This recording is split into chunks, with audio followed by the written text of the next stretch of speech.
चलो मशीन को खरीद लेते हैं। हमारे घर में अक्सर देखा होगा, अगर आप कपड़े धोने में परेशानी महसूस कर रहे हैं तो वॉशिंग मशीन खरीद लेते हैं, और अगर आपके घड़े में पानी ठंडा नहीं है तो फ्रिज मशीन खरीद लेते हैं।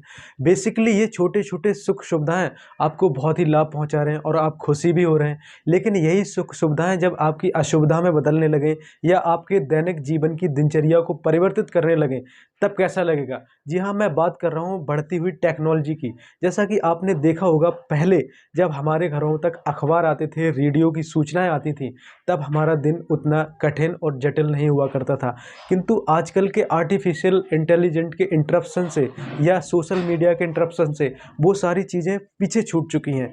उस दौर में आपने देखा होगा, जब डीवीडी प्लेयर चलता था तो हमें एक लगता था कि बहुत बड़ी क्रांति आ चुकी है टीवी जगत में।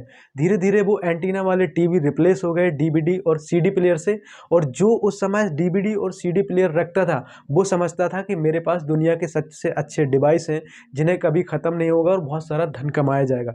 लेकिन समय ने तकनीक को बदल दिया और धीरे धीरे तकनीक आर्टिफिशियल इंटेलिजेंट में बदल गई। और ये आर्टिफिशियल इंटेलिजेंट ना ही लोगों का रोज़गार ख़त्म कर रहा है, लोगों की कैपेसिटी एनहेंस करने की क्षमता और विकसित करने की क्षमताएं भी ख़त्म कर रहा है। तो आर्टिफिशियल इंटेलिजेंट बहुत बड़ी चुनौती बन चुका है इस समय देश में। आपने देखा होगा, जिस समय आपके यहाँ या आपके आसपास जिस घड़े में आप पानी पीते थे, उसको बनाने वाले लोग भी कम हो गए, क्योंकि अब वो उसकी डिमांड नहीं रही तो लोग बनाते भी नहीं हैं। तो कहीं न कहीं जो उसको बनाता था और आप उसके एवज़ में खरीदते थे, तो एक साइकिल थी सोसाइटी में और एक दूसरे से ताना-बाना बना हुआ था कि अगर आप इस प्रोडक्ट को मैन्युफैक्चर कर रहे हैं, तो हम किसी और प्रोडक्ट को मैन्युफैक्चरिंग कर रहे हैं। हम इसका खरीद रहे हैं तो वो अगला किसी और का खरीद रहा है। तो ऐसे जीवन यापन की एक बहुत बड़ी सुदृढ़ रीढ़ की हड्डी बनी हुई थी। किंतु आर्टिफिशियल इंटेलिजेंट कहीं न कहीं इसको धीरे-धीरे तोड़ रही है। जैसे पहले पुरातन कालों में कपड़े धोने के लिए कुछ स्पेशल आदमियों को हायर किया जाता था और कपड़े धोने के एवज़ में उन्हें पैसा दिया करते थे। आपने सुना होगा, राजा-महाराजाओं के यहाँ बहुत लोग काम करते थे इसी प्रथा के अंतर्गत। किंतु जब से ये आर्टिफिशियल इंटेलिजेंट यानी कि टेक्नोलॉजी आई है, बहुत सारे मज़दूर एक गड्ढा खोदने के लिए दसों दसों दिन लगा देते थे और उसके एवज़ में उन्हें पैसे मिलते थे, धन मिलता। किंतु उसको जेसीबी मशीन और बहुत सारे उपकरणों ने बदल दिया, जिससे रोजगार की सीधी संभावनाएं खत्म होने लगी। और अब तो यहाँ तक भी कहा जाता है कि रोबोट दैनिक जीवन में होने वाले बहुत सारी गतिविधियों को ऑटोमेटिक ट्रैक करके उनको सरल कर रहा है। तो कहीं ना कहीं रोजगार के जो अवसर हैं वो खत्म होते जा रहे हैं। और बड़े बड़े बुद्धिजीवी यहाँ तक चिंता जता रहे हैं कि जो सोशल मीडिया के थ्रू हमें जो सारी चीज़ें मिलती थी और वर्क एफिशिएंसी जो मैन मेड हुआ करती थी वो धीरे धीरे कम हो रही है। अभी तो आर्टिफिशियल इंटेलिजेंट में रोबोट ही आए हैं जो इंसान की जगह पर काम कर रहे हैं और कहीं ना कहीं नौकरियां और जॉब्स को धीरे धीरे खा रहे हैं। लेकिन जिस तरीके से गूगल बाबा की कृपा आप लोगों को रही, आपने भी एक्सपीरियंस शेयर करा होगा कि जब भी आप गूगल पे कोई भी चीज़ ढूंढते हैं तो आसानी से आपको मिल जाती है। गूगल का जो सिस्टम था वो कहीं ना कहीं सेव करने का था, यानी कि गूगल लोगों से, आपसे और हमसे डाटा उठाकर सेव कर लेता था। और जब कोई थर्ड पार्टी एप्लीकेशन अगर उस डाटा को सर्च करता था सर्च बॉक्स में लिखकर, तो गूगल उसी चीज़ को उठाकर जो हमने पहले वहाँ पर डाली थी या फ़ोटो खींच के डाला था, वो तीसरी पार्टी को दिखा देता था। इस वजह से गूगल भगवान बन गया मोबाइल के क्षेत्र में या टेक्नोलॉजी के क्षेत्र में। किंतु जो आर्टिफिशियल इंटेलिजेंट है वो आज इतना आगे बढ़ चुका है, समझो इतना कॉन्शियस हो चुका है कि आप आजकल यूट्यूब देखते हैं या मोबाइल पे कोई साइट विजिट करते हैं, तो जो चीज़ आपको चाहिए होती है वो आप एक बार सर्च करते हैं, मशीन लर्निंग प्रोग्राम उसी के बेस पर सारी सूचनाएं संकलित करता है भविष्य की और दूसरों की भी, और आपको उसी के सटीक रिजल्ट दिखाने लगता है। तो समझो एक मशीन जब एक ऑप्टिमाइजेशन के तहत चलने लगे, सिर्फ ऑब्जर्व करने लगे, तो लोगों के लिए बहुत बड़ा खतरा है। और साथ ही साथ ये वरदान भी है, लेकिन इसको रेगुलेटिक तरीके से चलाना बहुत ज़रूरी है। क्योंकि अभी अमेरिका एक कंपनी थी जो ऑटोमेशन पे काम कर रही थी। अब ऑटोमेशन को आपको समझाने के लिए मैं सटीक सा उदाहरण देता हूँ। ऑटोमेशन यानी कि वर्चुअल चीज़ों को बनाकर वर्चुअल चीज़ों जैसा इफ़ेक्ट डालना और उनको महसूस करना। जैसे आप एक हेलीकॉप्टर को उड़ा रहे हैं, आप पायलट हैं और आप जब ऊँचाई पर उड़ेंगे तो पायलट को कैसा फ़ील होगा कि इतनी ऊँचाई पर इतनी तेज़ गति से चलने पर ऐसी हवाएँ लगती हैं। तो उन हवाओं को कृत्रिम तरीके से किसी लैब में या लेबोरेटरी में बनाकर वैसे ही फ़ील करना कि जब हम इतनी ऊँचाई पर होंगे तो इन हवाओं का प्रभाव क्या होगा। तो इसी तरीके के जो प्रयोग होते हैं और टेस्ट होते हैं, उन्हें हम लेबोरेटरी में ऑटोमेशन के नाम से जानते हैं। और ये ऑटोमेशन तो तब सामने आया जब अमेरिकन एक पत्रकार ने ये खुलासा किया कि जो ऑटोमेशन पर रिसर्च हो रही थी, टेस्ट हो रहे थे, वहाँ पर जिस व्यक्ति ने उस मशीन को प्रोग्राम किया, यानी कि बताया कि जिस मशीन को, जैसे सपोज करो एक मशीन को एल्गोरिदम दे दिया जाए कि 9 + 6 आए, तो आपको इसे जोड़कर यानी कि इज़ टू कर जेड जोड़ना है और इसका रिजल्ट 15 आएगा। तो आपको इस सारी प्रोसेस को और प्रोग्रामिंग को मैथ का नाम देना है। और यदि किसी क्रियाओं का और केमिकल का मिश्रण का नाम आए, तो वहाँ पर आप इस घटना को या एल्गोरिदम को साइंस का नाम देना है। इसी तरीके से अगर और कोई एल्गोरिदम आए तो उसको आपको संस्कृत का नाम देना हो। यानी कि सोचो कि मशीन जो कि इंसान की तरह बिहेव करने लगे, कैलकुलेशन करने लगे, तब जाके इंसान पशु के समान ही दिखेगा और बना रह जाएगा। तो कहीं न कहीं ये आर्टिफ़िशियल का जो इंटेलिजेंस का खतरा है वो दिन-ब-दिन आगे आ रहा है और ये आर्टिफ़िशियल इंटेलिजेंट अब वरदान भी साबित हो सकती है।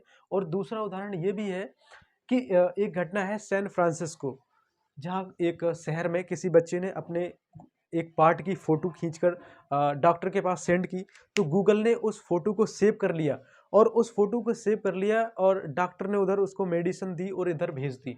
तो गूगल ने उस डाटा को सेव कर लिया, जब भी कोई उसे पार्ट को उस गूगल पे अपलोड करता है या फ़ोटो किसी को भेजता है, तो वो ऑटोमेटिक क्लाउड में सेव करके उसका सॉल्यूशन दे देती है। तो गूगल कहीं न कहीं इस चीज़ को, डाटा को पहले से सेव करके आपको सूचनाएँ संकलित करके उसका आउटपुट और रिजल्ट दे रहा था। किंतु एक कदम हटकर सोशल मीडिया, यानी कि सोशल मीडिया से हटकर आर्टिफिशियल इंटेलिजेंस में एक काम और आया नया, जिसे हम जीपीटी के माध्यम से देख सकते हैं। एक फ्यूचर आया हुआ है जीपीटी। जीपीटी बेसिकली बहुत ही नया वर्जन है आर्टिफिशियल इंटेलिजेंस का, जिसे हम कह सकते हैं जनरेटिव जनरेटिव प्री ट्रेनेड ट्रांसफार्मर। ये जीपीटी जब से आया है, सबसे ज़्यादा उन लोगों को खतरा महसूस हो रहा है जो लोग सोशल मीडिया के थ्रू या एम्प्लॉयज़ के थ्रू अपना डाटा मैनेज करते थे। सोचिए जो लोगों ने coding, Java language, triple C ऐसी लैंग्वेजों को पढ़ा सीखा ताकि भविष्य में उनके लिए रोजगार के ऑप्शन सुनिश्चित हो सकें, आज उन्हीं के लिए जीपीटी सबसे बड़ा खतरा बन चुका है। जीपीटी में दरअसल होता क्या है, जीपीटी में इतनी पावर है, इतना आर्टिफिशियल तरीके से इसको बनाया है। समझो जिन सॉफ्टवेयर्स, ये मोबाइलों में जो सॉफ्टवेयर रन कर रहे हैं किसी ऐप्स में, उन ऐप डेवलपरों को जो डाटा मिलता था, वो डाटा और ऐप्स डेवलप करके ये जीपीटी दे सकता है। जब इसे आप डाउनलोड करेंगे, सर्च बॉक्स में डालेंगे, तो ये ऑटोमेटिक बस आपको लिखना है कि इससे रिलेटेड ऐप्स बना के दो। ये ऐप्स बना के दे देगा आपको विदिन 5 से 10 मिनट में। और सबसे बड़ी बात तो ये है कि इंस्टेंट सॉल्यूशन देता है। गूगल तो वहाँ पर डाटा स्टोर करता था, उसके बाद में देता है। लेकिन ये जीपीटी सिस्टम एक ऐसा आया है जो पूरी तरीके से इंस्टेंट सॉल्यूशन देता है। अभी आपको पता हो कि जीपीटी में एक नया जो वर्ज़न आ चुका है जीपीटी 4 करके। उस वर्ज़न में यहाँ तक कि है कि पिक्चर जब आप डालते हैं, तो उससे रिलेटेड चीज़ें बता देगा कि इसमें क्या इंग्रीडिएंट है। अभी एक घटना और सामने आई जीपीटी की, बहुत नया रेयर ही केस था कि जीपीटी से जब फ़ोटो खींच के एक फ्रिज की डाली गई, तो उस फ्रिज में बहुत सारे कंटेनर में भरे फ्रूट और तमाम तरह के मटेरियल रखे हुए थे। तो जीपीटी से पूछा गया कि इन मटेरियल को मिला के हम कौन सी रेसिपी बना सकते हैं। तो जीपीटी बाकायदा रेसिपी की डिटेल बता देता है कि इसको इस मात्रा में मिलाएं और ऐसे ऐसे बनाएं और तब जाकर ये रेसिपी बनेगी। सोचो कि दुनिया में जो रेसिपी बहुत दूर है, करोड़ों हजारों किलोमीटर दूर है आपके देशों से, वो जीपीटी खोजकर रेसिपी बना दे रहा है। समझो आने वाले समय में जो लोग सीए का काम करते हैं या डाटा मैनेजमेंट का काम करते हैं या रिकवरी का काम करते हैं या फाइनेंस सेक्टर में जो काम करते हैं, उनके लिए और स्पेशली कॉल सेंटरों के लिए तो ये अभिशाप साबित होगा। आईबीएम कंपनी के जो सीईओ हैं राकेश जी, उन्होंने तो यहाँ तक प्रेडिक्ट कर दिया कि आने वाले समय में लगभग 26,000 से लेकर 78,000 नौकरियाँ ये आर्टिफिशियल इंटेलिजेंट खा जाएगा। क्योंकि जो भी आज रिकवरी हो, कॉल सेंटर हो या लोन रिकवरी हो, इन सभी सेक्टर्स में एम्प्लॉय की ज़रूरत पड़ती है। और ये एम्प्लॉयज़ हमारे यहाँ देखिए 3 तरह के सेक्टर होते हैं। सबसे पहला होता है प्राइमरी सेक्टर, दूसरा होता है टर्सरी, सेकेंडरी सेकेंडरी सेक्टर और तीसरा होता है टर्सरी। बेसिकली प्राइमरी सेक्टर में वो चीज़ें आती हैं जिन्हें किसान उत्पादित करता है, जैसे अनाज हो गया, और वही अनाज अगर ले जाकर आटा बनाकर अगर कोई बेच रहा है, तो ये आपका प्राइमरी सेकेंडरी सेक्टर में आएगा। और तीसरा सेक्टर जो होता है टर्सरी सेक्टर, या ऐसे हम सर्विस सेक्टर भी कहते हैं। सर्विस सेक्टर, सपोज दैट हमने यहाँ से कुछ मशीनों को बनाया और सेकेंडरी सेक्टर में आया, सेकेंडरी सेक्टर से ये बेच दी, और किसी तीसरी जगह सर्विस सेक्टर में किसी के घर पहुँच गई, और घर पर जब मशीन पहुँची तो वहाँ पर वारंटी होती है 6 महीने या साल भर की वारंटी। उसके बाद में अगर वो ख़राब होती है तो आप कस्टमर केयर को फ़ोन करते हैं। अब यहाँ रोल आ जाता है कि कस्टमर केयर को फ़ोन जब आप कर रहे हैं, तो अभी आपका फ़ोन कस्टमर केयर अटेंड करता है, लेकिन कल्पना करो कि उस कस्टमर केयर को रिप्लेस कर दिया जाए जीपीटी से, तो एक तो उस कस्टमर केयर की जॉब गई, और ऐसे कितने सारे कस्टमर केयर होंगे जो इन सारी संस्थानों में काम करते हैं। हज़ारों लाखों कस्टमर केयर को रिप्लेस कर देगा ये जीपीटी, क्योंकि ये ऑटोमेटिक आप इस पे क्वेश्चन डालेंगे और ये आंसर और रिप्लाई देता है और सॉल्यूशन भी देता है। तो कहीं न कहीं आर्टिफ़िशियल इंटेलिजेंट एक वरदान भी है और अभिशाप भी है। मुझे लगता है कि सरकारों को जल्दी से जल्दी इस पर अपने नियंत्रण और दायरे में काम करने की ज़रूरत है, क्योंकि बड़े-बड़े जो विश्व के नेता हैं या वैज्ञानिक या साइंटिस्ट, वो अपना प्रेडिक्शन पहले ही दे चुके हैं। जैसे एलन मस्क हैं, जिन्होंने ऑटोमेटिक बिना ड्राइवर की ड्राइव होने वाली कार को अभी इजाद किया है, इलेक्ट्रिक कार, जिसे हम टेस्ला कहते हैं। उन्होंने बताया कि भविष्य में मानव जाति के लिए अगर सबसे बड़ा खतरा है, तो वो है आर्टिफिशियल इंटेलिजेंस। तो कहीं न कहीं सरकारों को इसे अपने कब्जे में लेकर दायरे में सीमित समय के लिए इसे डेवलप करवाना चाहिए, और मानव को और मानव पशु ना बन जाए, इस पर विवेचना भी करनी चाहिए। और आर्टिफिशियल किस दायरे में काम करे, आर्टिफिशियल इंटेलिजेंस को कहाँ तक ग्रोथ मिलनी चाहिए, ये चीज़ें भी हो सकती हैं।